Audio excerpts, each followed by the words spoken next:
F break, এর নাম দিলাম F B. Fine, F beta হচ্ছে আমাদের এখানে ব্রেক ফোর্স।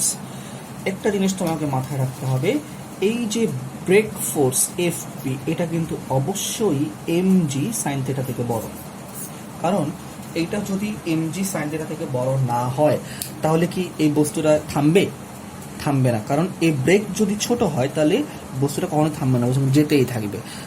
থামাতে চাইলে, আমি যদি তাকে থামাতে চাই, অবশ্যই আমার পেছনের দিকে এই যে অপোজিট ডাইরেকশনের যে ফোর্সটা, এটা আমাকে বড় হতে হবে। এটাই আমরা এখানে, তাহলে আমাদের এই পয়েন্ট ওতে দেখো, আমরা এই যে এই পয়েন্টটা, এটা নাম দিলাম পয়েন্ট হচ্ছে ও। তাহলে আমাদের এই এ পয়েন্টটাতে লব্ধি বল কত? F net. এফ নেট হচ্ছে আমাদের F B minus of M G sine theta. Clear? তো এই F net equal to F B minus M G sine theta. তাহলে লব্ধি বল দ্বারা আমাদের কৃত কাজ কত? লব্ধি বল দ্বারা কৃত কাজ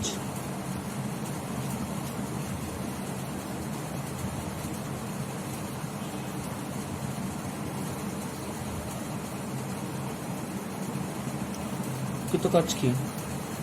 বল গুণ সরণ, তাই না? কৃতকাজ হচ্ছে বল গুণ সরণ। তো আমাদের বল কত? বল হচ্ছে আমাদের এফ নেট। সরণ কত? আমরা কয় মিটার সরছি? 50 মিটার। আমরা সরছি কয় metre? 50 metre. F net into তোমার 50। তাহলে এফ নেট হচ্ছে তোমার, এফ নেট হচ্ছে F B minus M G sine theta times 50। এই হচ্ছে তোমার লব্ধি বল দ্বারা কৃত কাজ। ওকে, তারপরে তুমি যদি দেখো আমাদের আদিবেগ কত ছিল? গাড়ির আদিবেগ কত ছিল? V naught. এটা ছিল আমাদের কত ডিগ্রি? 25। ভি নট ছিল আমাদের 25 মিটার পার সেকেন্ড। আমাদের শেষ বেগ কত? শেষ বেগ ভি। এটা আমরা কত? গাড়ি থেমে গেছে, তাহলে এটা হচ্ছে 0 মিটার পার সেকেন্ড। তাহলে গতিশক্তির পরিবর্তন কত?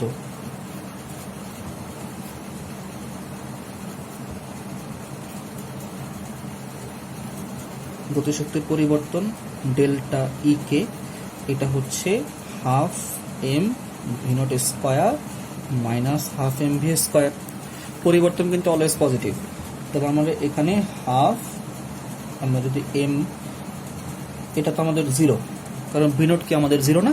সরি, শেষ বেগ তো আমাদের 0। ভি যদি 0 হয় তাহলে পুরো গতিশক্তিটাই 0। তাহলে আমরা কি পেলাম? Just half M V square. তাহলে আমাদের মান বসিয়ে দিই। এম কত? 1500 না? এম হচ্ছে তোমাদের 1500। তাহলে 1500/2 ইন্টু ভি নট স্কোয়ার। তাহলে আমরা পাচ্ছি এখানে 750 ভি নট স্কোয়ার। এটা হচ্ছে আমাদের ডেল্টা ই কে। ওকে, 750 ভি নট স্কোয়ার হচ্ছে আমাদের ডেল্টা ই কে। এখন আমরা কাজ শক্তি উপপাদ্য অনুযায়ী আমরা কি জানি? আমাদের কাজ শক্তি উপপাদ্য কি বলে?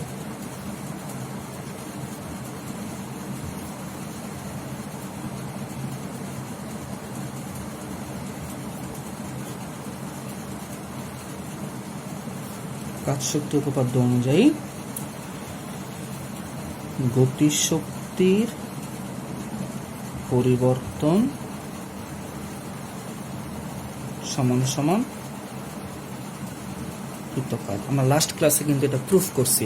কাজ শক্তি উপপাদ্য আমাদেরকে বলে গতিশক্তির পরিবর্তন সমান সমান কৃত কাজ। তাহলে গতিশক্তির পরিবর্তন হচ্ছে আমাদের 750 ভি নট স্কোয়ার, আর কৃত কাজ হচ্ছে আমাদের F B minus M G sine theta into 50।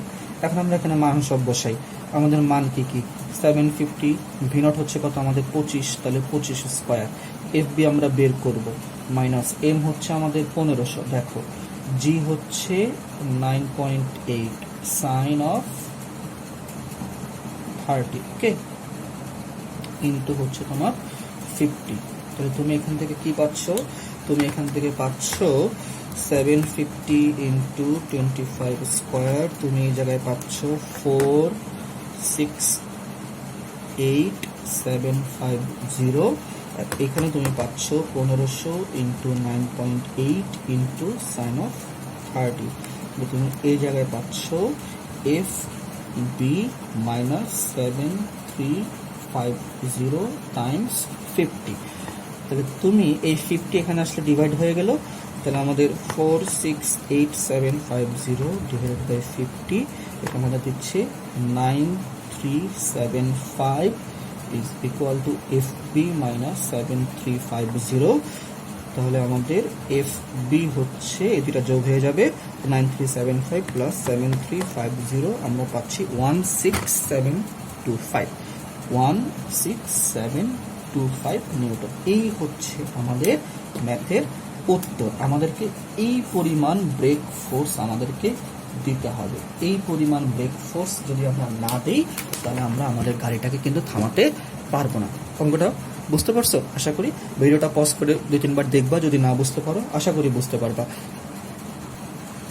দেখো শিক্ষার্থীরা, এই সেম ম্যাথটা, ঠিক আছে, এই সেম ম্যাথটা যেটা এটা তোমাদেরকে আমি একটা, যদি কাজ শক্তি উপপাদ্য ছাড়া বিকল্প একটা নিয়মে যদি দিতাম, ধরো এটা হচ্ছে একটা বিকল্প নিয়ম, ওকে। দেখো বিকল্প নিয়মটাতে যদি আমি তোমাদেরকে জিনিসটা দিতাম, একই অঙ্ক। কারণ যদি কাজ ক্ষমতা শক্তি কেউ পড়ে থাকো, তাহলে না তুমি কাজ শক্তি উপপাদ্য জানবা। যদি তুমি কাজ শক্তি উপপাদ্য না জানো, বা তুমি যদি কাজ ক্ষমতা শক্তি না পড়ে থাকো, তাহলে তুমি জিনিসটা কেমনে করতা? তখন তো তোমার এই উপপাদ্যটা জানা ছিল না, তার মানে অঙ্কটা তুমি না পারতা? অঙ্কটা তাও তুমি পারতা। এটাকে বলবিদ্যার থিওরিতেও কিন্তু একটা সলভ করা যেত। আমরা কিভাবে করতাম? দেখো, আমাদের একই জিনিস, এখানে আমাদের আদিবেগ কত ছিল?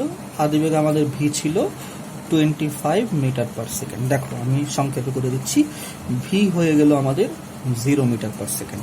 আমাদের দূরত্ব কত ছিল? গাড়িটা কত দূরত্ব অতিক্রম করছে? গাড়িটার দূরত্ব ছিল এস হচ্ছে তোমার 50 মিটার। তাহলে তাকে ত্বরণ হলো না মন্দন হলো? মন্দন হলো। তাহলে মন্দনের সূত্র কি? মন্দনের সূত্র হচ্ছে আমাদের যে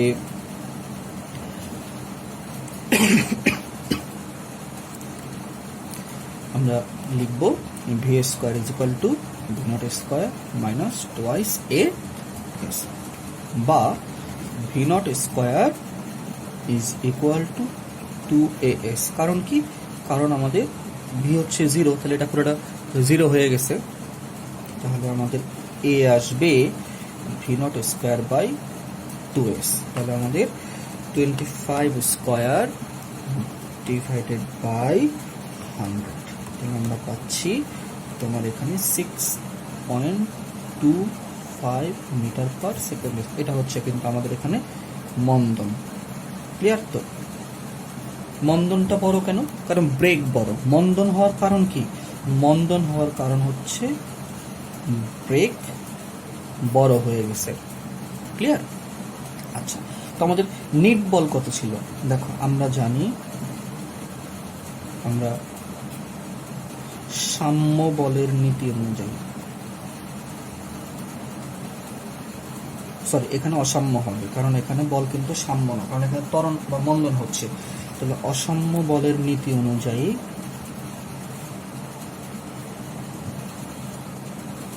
এফ নেট কি হবে? M A. কারণ যখনই তোমার বল সাম্য হয় না, তখন কিন্তু তোমার ত্বরণ থাকে বা মন্দন থাকে। তাহলে এফ নেট হচ্ছে তোমার এম এ। তাহলে এফ নেট কি? এফ নেট হচ্ছে আমাদের F B minus M G sine theta. তোমরা এটা আগে আমি করে দিয়েছি, সেখানে তোমরা দেখছো। আর হচ্ছে কি আমাদের এম এ, তাহলে এফ বি হচ্ছে M A plus M G sine theta. এখন তুমি ভ্যালুগুলো তুমি যদি বসাও, তাহলে এম হচ্ছে 1500, তাহলে 1500 ইন্টু 6.25 প্লাস তোমার 1500 ইন্টু 9.8 ইন্টু সাইন 30, তুমি পাচ্ছ সেম আনসার 16725 নিউটন। ওকে, সেম ম্যাথ, সেম আনসার। তুমি এখানে আমরা দেখো আরেকটু সহজে ইজি ওয়েতে করে ফেললাম। আগে আমরা কাজ শক্তি উপপাদ্য দিয়ে করছি, কাজ শক্তি উপপাদ্য ইজি, এটাও ইজি। তোমার যেটা বেটার লাগে তুমি সেটা দিয়ে করতে পারো। ওকে, এখানে কোনো সমস্যা নেই। আমরা চলে যাই পরের অঙ্কে। তো শিক্ষার্থীবৃন্দ, আমরা চলে আসলাম আমাদের পরের এক্সাম্পলে। আমাদের এক্সাম্পলটা হচ্ছে এক্সাম্পল 9, ঠিক আছে। এক্সাম্পল 9-এ দেখো, আমাদের এটা একটা ট্রলি। এই ট্রলির ভর হচ্ছে 0.8 কেজি। এটা আরেকটা ট্রলি, এটার ভর হচ্ছে তোমার 1.2 কেজি। দুইটা ট্রলির মাঝখানে একটা স্প্রিং আছে। স্প্রিং রেখে তাদেরকে তোমার একটা দড়ি দিয়ে আমি টাইট করে এখানে তোমার বেঁধে রাখছি, মানে দড়ি দিয়ে তারা বাঁধা। স্প্রিং ধ্রুবক কে হচ্ছে 2000 নিউটন পার মিটার, আর স্প্রিং এর সংকোচন তোমার এক্স হচ্ছে 3 সেন্টিমিটার। প্রশ্ন হচ্ছে দড়ি কেটে ফেললে, দেখো আমার হাতের লেখাটা বাজে, তেমন সুন্দর না, আর সাইন পেন দিয়ে লেখার কারণে আরও বাজে হয়ে যাচ্ছে। কলম দিয়ে লেখলে হয়তো বা একটু কন্ট্রোল করা যেত। তারপরেও আমি যতটুকু বুঝতে পারো, দড়ি কেটে ফেললে ট্রলি দুইটি কত বেগ প্রাপ্ত হবে, এটা হচ্ছে আমাদের প্রশ্ন। দড়ি কেটে ফেললে ট্রলি দুইটি কত বেগ প্রাপ্ত হবে। দুইটারই কিন্তু এখন স্থির অবস্থা, দুইটার কিন্তু আদি বেগ 0। আমি যদি ট্রলিটা কেটে ফেলি, তারা কিন্তু মুভ করবে। তো মুভ যখন করবে তাদের কত বেগ তাদের হবে, এটা হচ্ছে আমাদের এখানে প্রশ্ন। ওকে, তো ভিডিওটা তোমরা পজ করবে। ভিডিওটা পজ করে তোমরা আগে নিজেরা চেষ্টা করো, তারপর আমার সাথে উত্তর মেলাও। আগে দেখো না, আর যদি না পারো একদম, তারপর তাহলে তো তুমি সমস্যা নেই, দেখতে পারো। তো আমরা ম্যাথটা করি, আমরা কীভাবে করবো দেখো। সলিউশন কি, আমরা যেহেতু স্প্রিংকে সংকোচন করছি, দেখো স্প্রিংয়ের সংকোচন কত 3 সেন্টিমিটার, স্প্রিংয়ের কে হচ্ছে 2000, তাহলে স্প্রিংকে সংকোচন আমাদের কৃত কাজ কত, সেটা হচ্ছে স্প্রিংয়ের বিভব শক্তি। তাহলে আমাদের স্প্রিংয়ের বিভব শক্তি কত,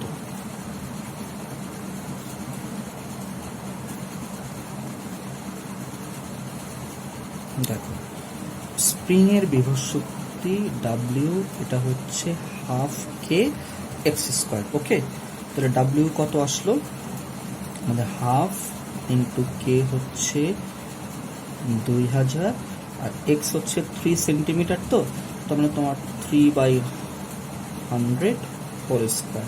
তাহলে তুমি এখানে পাচ্ছ হাফ ইন্টু 2000 ইন্টু 3 স্কোয়ার 9, এখানে হচ্ছে 100 ইন্টু 100, তাহলে দুইটা শূন্য, এই শূন্য গেল। তাহলে তুমি পাচ্ছ বেসিক্যালি 9/20। তোমার 9/20 তুমি পাচ্ছ 0.45 জুল।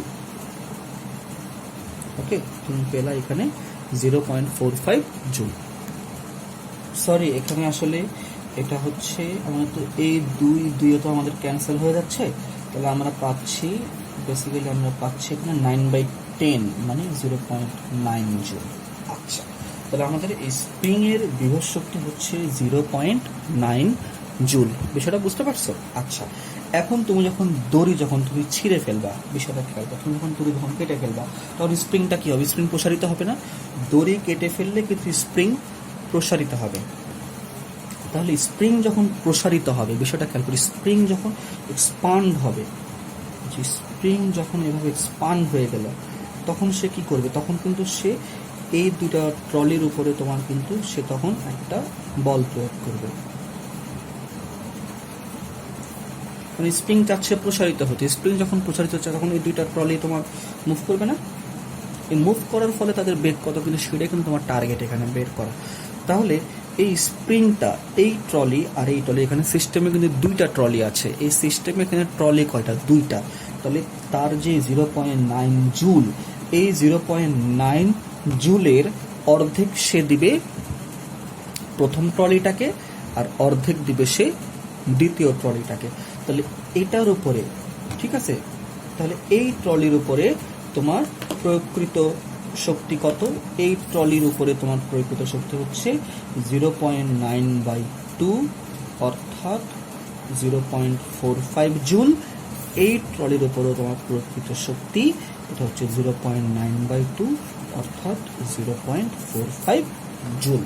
তাহলে ওকে, তাহলে আমাদের এখন দেখো প্রথম ট্রলির ক্ষেত্রে,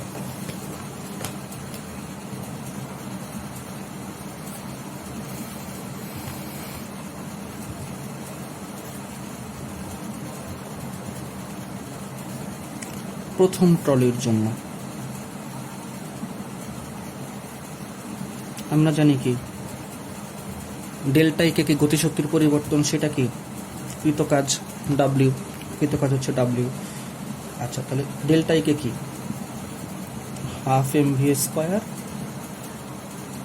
half M V not square. আর কৃত কাজ কত? কৃত কাজ হচ্ছে এখানে শক্তি, ডাব্লিউ হচ্ছে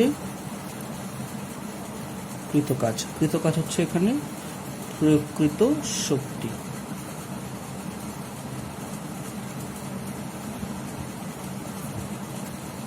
আচ্ছা, তাহলে এখন দেখো হাফ, প্রথম বস্তুটার ভর এম কত? 0.8, তাহলে 0.8 ভি আমরা বের করব।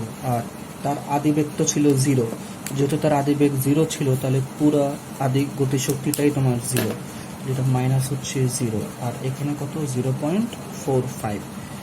তাহলে আমরা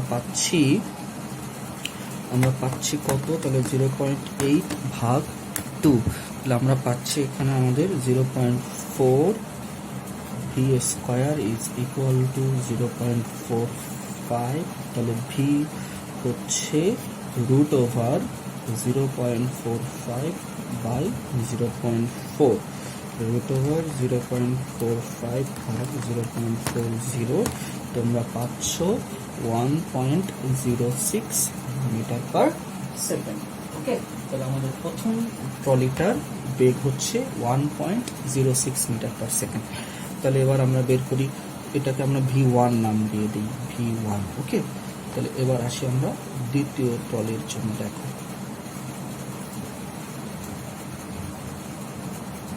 সেম মেথড, দ্বিতীয় ট্রলির জন্য সেম মেথড, জাস্ট এখানে হবে তোমার যে হাফ এম V2 স্কোয়ার, এটা হচ্ছে আমাদের 0.45।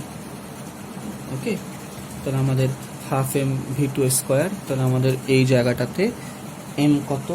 এম হচ্ছে এম ছিল আমাদের 1.2 কেজি, তাহলে এম যদি 1.2 হয় ইন্টু আমাদের V2 স্কোয়ার, তাহলে 0.45 বা আমাদের 1.2 ভাগ 2, তাহলে আমাদের V2 হচ্ছে রুট ওভার 0.45 ভাগ 0.6, তাহলে আমরা পাচ্ছি রুট ওভার 0.45 ভাগ 0.60, আমরা পাচ্ছি 0.866, তাহলে 0.866 মিটার পার সেকেন্ড। এই হচ্ছে আমাদের ম্যাথ দুটার আনসার। ওকে, আমরা চলে যাচ্ছি পরের অঙ্কে। তো শিক্ষার্থীবৃন্দ, আমাদের পরবর্তী কোশ্চেন, ঠিক আছে, পরবর্তী কোশ্চেনটা হচ্ছে দেখো এক্সাম্পল 10, যে 30 কেজি ভরের একটি বস্তু 21.8 মিটার উচ্চতা হতে ভূমিতে পতিত হয়ে কাদার মধ্যে প্রবেশ করে। কাদার প্রতিরোধ বল 1030 কেজি ওয়েট হলে, ঠিক আছে, 1030 কেজি ওজন হলে বস্তুটি কাদার মধ্যে কত দূর প্রবেশ করবে। আচ্ছা, এই হচ্ছে আমাদের প্রশ্ন। ভিডিওটা পজ করে তোমরা আগে নিজেরা চেষ্টা করো, ঠিক আছে, তারপরে উত্তর দেখো। আমি আনসার এখানে দিচ্ছি, তাহলে আমাদের সলিউশন। আমরা যে কোনো ম্যাথ করার আগে আমরা একটা ফ্রি ডায়াগ্রাম আমরা একটা কল্পনা করি। তো ধরো আমাদের এই হচ্ছে আমাদের এখানে, এটা হচ্ছে আমাদের, ধরো এটা হচ্ছে আমাদের ভূমি। ওকে, এই হচ্ছে আমাদের ভূমি। এখান থেকে আমাদের এতটুকু হাইট হচ্ছে 21.8 মিটার। এখানে আমরা একটা বস্তু রাখছি, তার ভর হচ্ছে 30 কেজি। ফাইন। আর এতটুকু হচ্ছে ধরো আমাদের কাদা, তুমি ধরো এতটুকু হচ্ছে তোমার কাদা, কাদার মধ্যে যতটুকু প্রবেশ করবে সেটা হচ্ছে তোমার এখানে এক্স। ফাইন, সেটা হচ্ছে আমাদের এক্স। আর কাদার প্রতিরোধকারী বল যেটা তোমার হচ্ছে এফ, কি নাম দিব, ধরো এটাকে আমরা এফ এম দিলাম, এফ এম। এটা হচ্ছে আমাদের 1030 কিলোগ্রাম ওয়েট। এই প্রতিরোধকারী বলের ডাইরেকশন ঊর্ধ্বমুখী, কারণ বস্তু নিচের দিকে নামবে। আচ্ছা, তো ম্যাথটা সলভ করার আগে আমাদের কিছু জিনিস যেটা আমাদের জানতে হবে, যে আমরা জানি, দেখো আমরা বলবিদ্যায় আমরা পড়ছি যে আমরা জানি, যারা বলবিদ্যাটা পড়ো নাই, শোনো বলবিদ্যা কিন্তু আগে পড়বে। বলবিদ্যা কারণ চাপটাগুলো কিন্তু সিকুয়েন্সিয়ালি আসে। দেখো আগে বলবিদ্যা, পরে কাজ ক্ষমতা শক্তি। যদি কাজ ক্ষমতা শক্তি বলবিদ্যা ছাড়া হইতো তাহলে কিন্তু কাজ ক্ষমতা শক্তিকে আগে দিত। তো তুমি আগে বলবিদ্যা থেকে তোমার থিওরি বা কনসেপ্টগুলো ক্লিয়ার করে আসবা। ফাইন। তো আমরা জানি বলবিদ্যা, তোমরা বই থেকে দেখে নিও যে 1 কেজি ওয়েট যেটা, এটা একটা অভিকর্ষীয় বল। এটা হচ্ছে বলের অভিকর্ষীয় একক। ফাইন। আমরা জানি বলের একক কি, মূলত নিউটন। এটা কিন্তু একটা বল বোঝায়, এটা একটা বল, এটা হচ্ছে অভিকর্ষীয় একক। কেজি ওয়েট হচ্ছে একটা অভিকর্ষীয় একক। ওকে, এটা হচ্ছে অভিকর্ষীয় একক। তাহলে এখানে আমাদের এই যে কেজি ওয়েট বা 1 কেজি ওয়েট যেটা,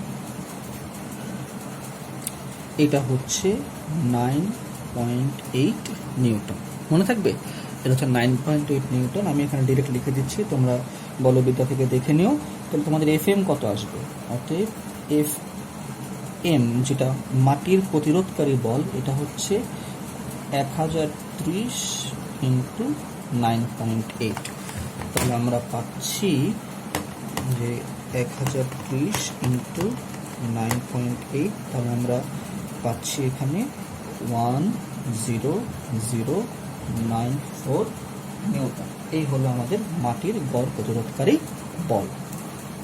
আচ্ছা, এখন আমাদের অবজেক্টটা, যে বস্তুটা 30 কেজি যে বস্তুটা, সেটা টোটাল কত দূরত্ব আসবে? 21.8 প্লাস এক্স মিটার। তাহলে এখান থেকে এই পর্যন্ত আসতে তার যেই কৃত কাজ, সেটা কি মূলত তার বিভব শক্তি না? তাহলে এখান থেকে দেখো, টোটাল এখান থেকে এ পর্যন্ত আসতে বস্তুটার বা বস্তু কর্তৃক কৃত কাজ,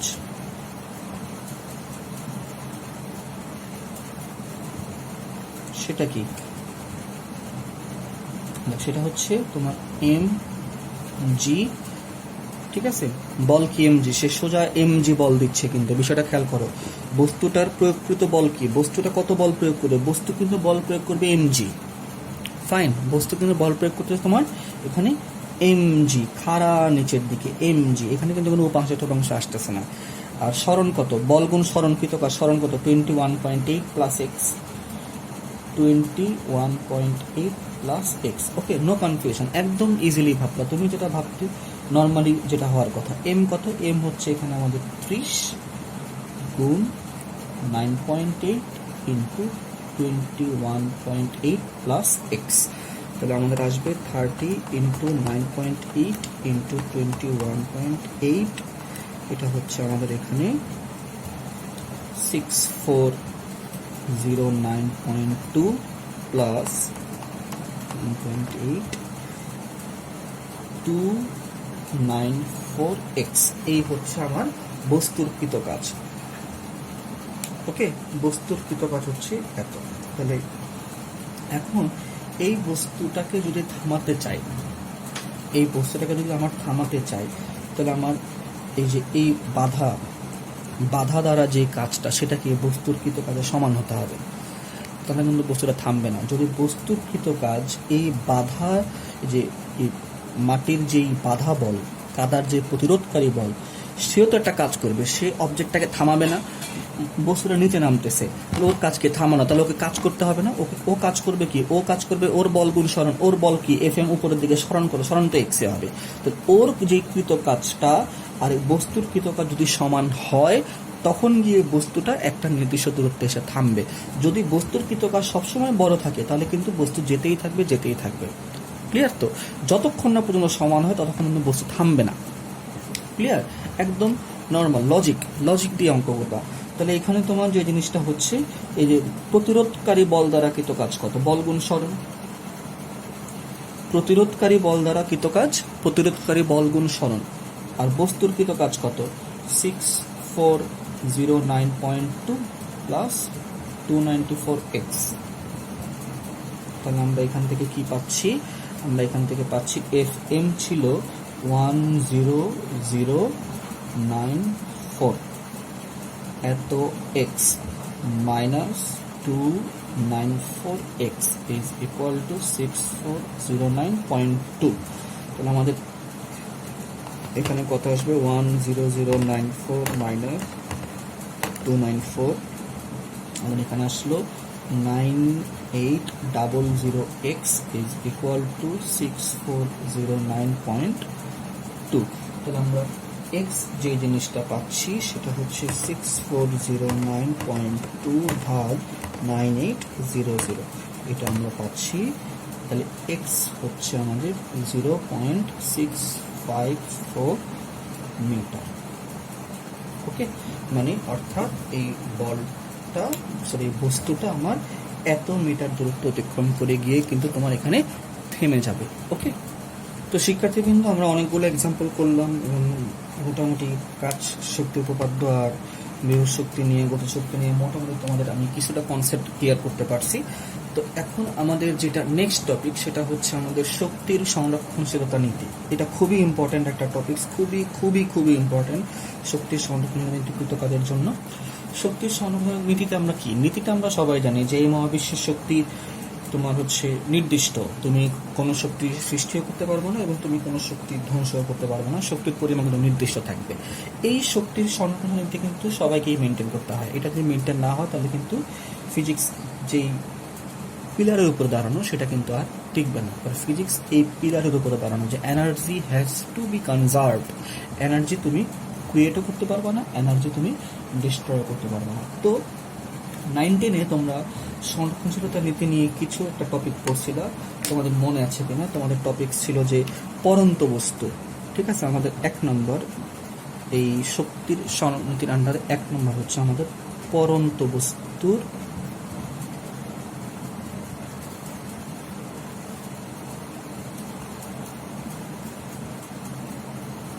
শক্তির নিত্যতা। ওকে, এটা ছিল আমাদের পরন্ত বস্তুর শক্তির নিত্যতা। তোমাদের মনে আছে তো পরন্ত বস্তুর শক্তির নিত্যতাটা? আশা করি এটা তোমাদের মনে আছে। তারপরেও আমি যাদের মনে নাই আমি আবার একটু দেখাই, তো তোমরা ভালোভাবে দেখো।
তো শিক্ষার্থীরা দেখো, আমাদের একটা এম ভরের বস্তু, ক্লিয়ার? এটা হচ্ছে একটা এম ভরের পরন্ত বস্তু, এটা তোমার মুক্তভাবে পড়তেছে। এই এম ভরের বস্তুটা তোমার এ বিন্দুতে তার শক্তি কত, বি বিন্দুতে তার শক্তি কত, সি বিন্দুতে তার শক্তি কত। যদি 3 বিন্দুতে তার শক্তি সমান হয়, ক্লিয়ার? যদি 3টা পয়েন্টে তার শক্তি সমান হয় আমরা বলতে পারবো এই বস্তুটা শক্তির নিত্যতা নীতি মানে। তাহলে আমাদের, আমি এটা একটু সংক্ষেপে করে দিচ্ছি কারণ এটা 9-10-এ তোমরা করছো, কিন্তু তাও এখান থেকে তোমার এক্সাম্পল বলো বা এক্সারসাইজ বলো আছে বইয়ে তোমরা দেখবা, এখানে অ্যাডমিশনও মাঝে মাঝে আসে। ওকে, মানে ফেলে দেওয়ার মতো না, তাই আমি একটু সলভ করে দিচ্ছি। আমাদের এই পয়েন্টে মোট শক্তি দেখো,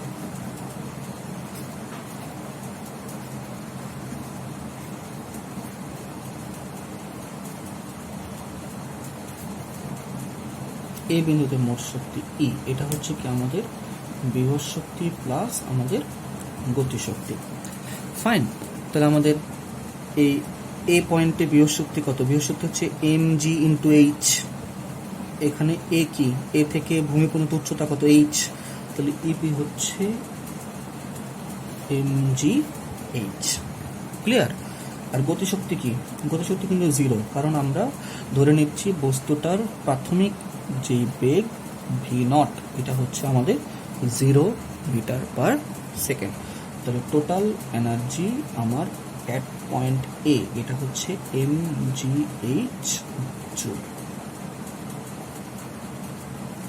এবার আমরা বের করি বি পয়েন্টে। দেখো বি বিন্দুতে মোট শক্তি ই বি, এটাও কি আসবে? ইপি প্লাস ইকে। তো এখন দেখো এইখানে ইবি ইপি কত? এখন বস্তুটা কোথায় আছে? বি বিন্দুতে আছে।